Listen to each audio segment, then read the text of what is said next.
Selamat malam Pak Daru. Pada malam hari ini, saya Rahel Anggrini Vitasari dengan NIM 18G10213 akan menjawab pertanyaan yang udah Pak Daru berikan kepada saya. Nah, yang pertama, apa sih hukuman mati?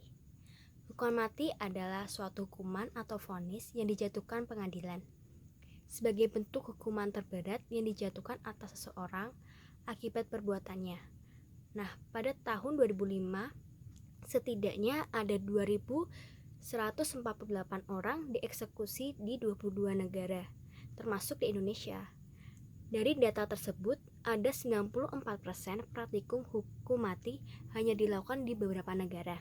Misalnya, di Iran, Tiongkok, Arab Saudi, dan Amerika Serikat.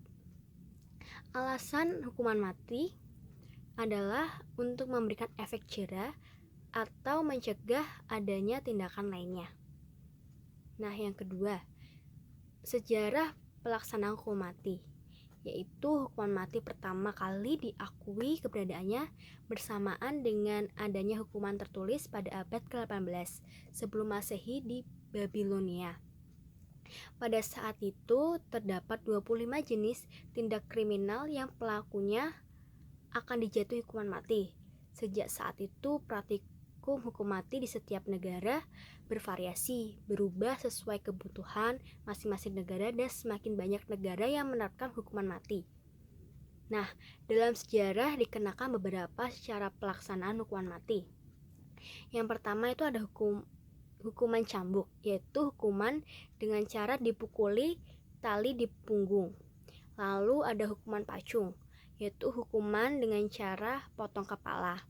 Lalu ada sengatan listrik, hukuman dengan cara duduk di kursi yang kemudian dialiri listrik bertegangan tinggi.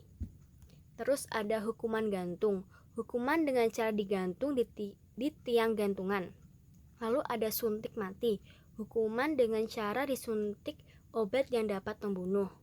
Lalu ada hukuman tembak, yaitu hukuman dengan cara menembak jantung seseorang. Biasanya pada hukuman ini terpidana harus menutup mata untuk tidak melihat. Lalu ada hukum rajam, yaitu hukuman dengan cara dilempari batu hingga mati. Lalu juga ada kamar gas, yaitu hukuman mati dengan cara disekap di dalam kamar yang berisi gas beracun. Lalu dengan gajah, yaitu hukuman mati dengan cara diinjak oleh seekor gajah. Hukuman ini diterapkan pada masa Kesultanan Mughal. Nah, untuk pertanyaan terakhir, yang ketiga yaitu jelaskan alasan mahasiswa setuju atau tidak setuju adanya hukuman mati. Kalau secara pribadi, saya tidak setuju, karena dengan melakukan hukuman mati itu artinya kita telah melakukan dosa, yaitu membunuh seorang, dan itu pun bertentangan dengan kepercayaan saya sendiri, yang mengajarkan saya untuk tidak membunuh, karena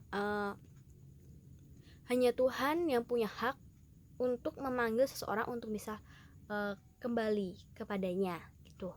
Tetapi jika orang tersebut sudah benar-benar melakukan suatu kejahatan atau tindakan kriminal yang benar-benar tidak bisa dimaafkan atau ditoleransi lagi, mungkin bisa aja hukuman itu terjadi. Tapi dengan persetujuan semua warga negara yang ada di negara tersebut untuk menyetujui adanya hukuman mati. Oke. Sekian jawaban dari saya. Terima kasih untuk Pak Daru yang udah mengizinkan saya untuk bisa menjawab pertanyaan yang Pak Daru berikan. Saya mohon maaf jika ada kata-kata yang kurang berkenan yang udah saya ucapkan tadi. Saya mohon maaf. Terima kasih untuk semuanya. Tuhan Yesus memberkati.